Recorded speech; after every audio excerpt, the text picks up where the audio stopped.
Cancora, let us be very clear. Hamas breached international law on the 7th of October. Hamas targeted innocent civilians in the most callous and inhumane manner, and their actions have been rightly condemned by right-thinking people across the world. But we should also be very clear. Israel has breached international law, not just on every day since October the 7th, but virtually every single day for decades. Israel occupies Palestinian land against international law. Israel blockades Palestinian territory against international law. Israel builds and expands illegal settlements against international law. Israel enforces an apartheid system that restricts the movements of Palestinians and denies their fundamental rights against international law. And Israel regularly and systematically attacks and kills Palestinian civilians against international law. So the question that must be answered by all of us in political life is this: how does the world respond to flagrant abuses of international law? When it comes to the horrendous war crimes of Hamas, the response was very clear and very consistent. World leaders queued up to say Israel has the right to defend itself.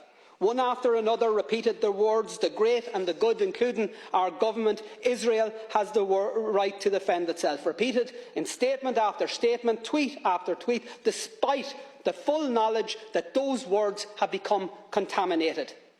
The words "Israel has the right to defend itself" means in practice that Israel takes that right as licence to bombard civilians, to bomb schools, hospitals and other civilian infrastructure, and it has now been taken as licence to enforce the displacement of 1 million people from one end of an open-air prison to another, to deny food, energy, medical supplies to a besieged civilian population, to actually deny them water, to ensure that children, the sick, the disabled, the elderly will literally die of thirst.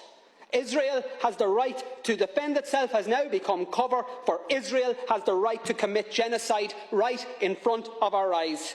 How come we never hear the words "Palestine has the right to defend itself"? Not when a humanitarian flotilla bringing essential supplies to Gaza is met with a military assault and the murder by Israel of 9 unarmed activists.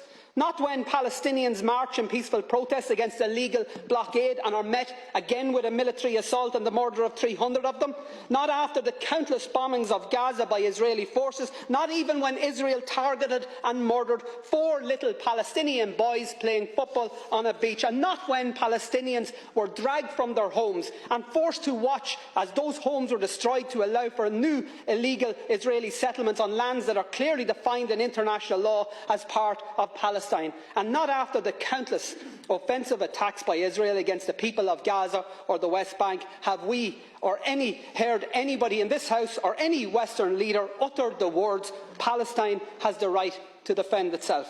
And why not? And by the way, I'm not asking you to say those words, and in fact it's just as well you don't, because we all know that the people of Palestine can't defend themselves. Not against one of the most powerful military forces in the world that is backed up by even more powerful military forces.